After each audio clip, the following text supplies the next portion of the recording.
നടി ഹണി റോസിനെതിരായ ലൈംഗിക അധിക്ഷേപ കേസിലെ അറസ്റ്റിലായ വ്യവസായി ബോബി ചെമ്മണ്ണൂരിനെ രൂക്ഷമായ ഭാഷയിൽ വിമർശിച്ച് മുൻ മന്ത്രി ജി സുധാകരൻ. ബോബി ചെമ്മണ്ണൂരിന്റെ പണത്തിന്റെ അഹങ്കാരമാണെന്നും എന്തും ചെയ്യാമെന്നുള്ള തോന്നലാണെന്നാണ് സുധാകരൻ വിമർശിച്ചത്. ആലപ്പുഴയിലായിരുന്നുവെങ്കിൽ ഞങ്ങൾ തല്ലിയേനെന്നും അദ്ദേഹം പറയുകയാണ്. കായംകുളം SMS കോളേജിൽ സംഘടിപ്പിച്ച പുസ്തക പ്രകാശന പരിപാടിയിൽ സംസാരിക്കുകയായിരുന്നു അദ്ദേഹം പറഞ്ഞ കാര്യങ്ങൾ ഇങ്ങനെയാണ്. 15 വർഷം മുൻപ് തന്നെ ഞാൻ എൻ്റെ ഭാര്യയോട് അവൻ പരമനാറിയാണെന്നും പറഞ്ഞിരുന്നു. അയാൾ പ്രാകൃതനും കാടനുമാണ്. അയാൾക്ക് ഒരു സംസ്കാരമേ ഉള്ളൂ, അത് ലൈംഗിക സംസ്കാരമാണ്. കരണക്കുറ്റിക്ക് അടി കൊടുക്കാൻ ആരും കേരളത്തിൽ ഇല്ലാതെയായിപ്പോയി. ഇവിടത്തെ മഹിളാ സംഘടനകളും ബുദ്ധിജീവികളും എവിടെ പോയി? അയാൾ അശ്ലീല ചുവയുള്ള ഒറ്റ പോസ്റ്റ് ഇട്ടപ്പോൾ പോലീസ് അറസ്റ്റ് ചെയ്യേണ്ടതായിരുന്നില്ലേ? എന്നിട്ട് അറസ്റ്റ് ചെയ്തു. പല സ്ത്രീകളെയും അയാൾ അപമാനിച്ചു. അവർ ആരും അനങ്ങിയില്ല എന്നും അദ്ദേഹം കുറ്റപ്പെടുത്തുകയാണ്. അതേസമയം തന്നെ ഹണി റോസിന്റെ ഈ ഒരു ലൈംഗിക അധിക്ഷേപ പരാതിയിൽ അറസ്റ്റിലായ വ്യവസായിയായ ബോബി ചെമ്മണ്ണൂരിനെ ഇന്ന് മജിസ്ട്രേറ്റ് കോടതിയിൽ ഹാജരാക്കി. പോലീസ് കസ്റ്റഡി അപേക്ഷയും ഇതിനോടൊപ്പം തന്നെ നൽകി. ജാമ്യ ഹർജിയിൽ അഭിഭാഷകനായ ബി രാമൻപിള്ളയുടെ രാമൻപിള്ള അസോസിയേറ്റ്സ് ആണ് ഹാജരാകുന്നത്.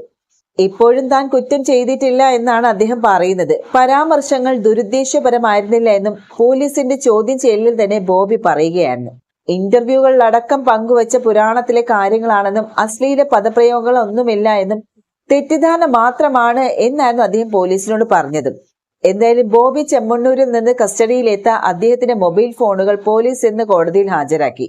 എറണാകുളം സെൻട്രൽ പോലീസ് ഇന്നലെ രാവിലെയാണ് വയനാട് മേപ്പാടിയിലെ എസ്റ്റേറ്റിൽ നിന്ന് ബോബിയെ കസ്റ്റഡിയിലെടുത്തത്. രാത്രി 7:20 കൊച്ചിയിലും എത്തിച്ച് അറസ്റ്റ് രേഖപ്പെടുത്തുകയായിരുന്നു. ഇന്നലെ സ്റ്റേഷനിൽ വിശദമായ ചോദ്യം ചെയ്യലിന് വിധേയമാക്കി.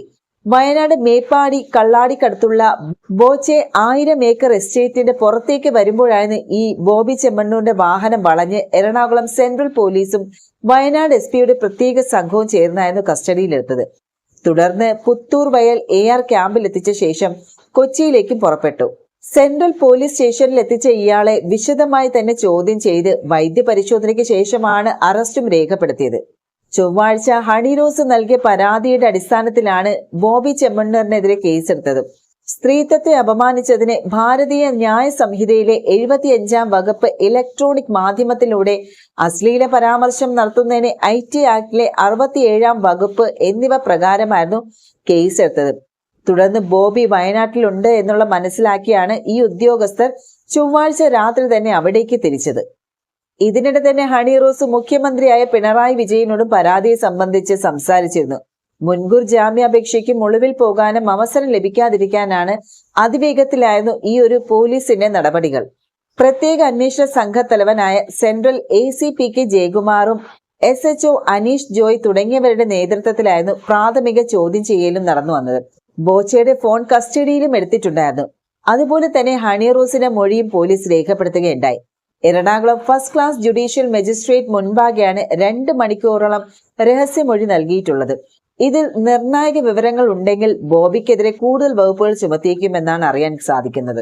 ഡബിൾ മീനിങ് പ്രയോഗത്തിലൂടെ ഒരാൾ അപമാനിക്കുന്നു എന്നുള്ള ആരോപണം കഴിഞ്ഞ ഞായറാഴ്ചയായിരുന്നു ബോബി ചെമ്മണ്ണൂരിന്റെ പേര് വെളിപ്പെടുത്താതെ ഹണി റോസ് ഇക്കാര്യം പറഞ്ഞ് രംഗത്തെത്തിയിരുന്നത്.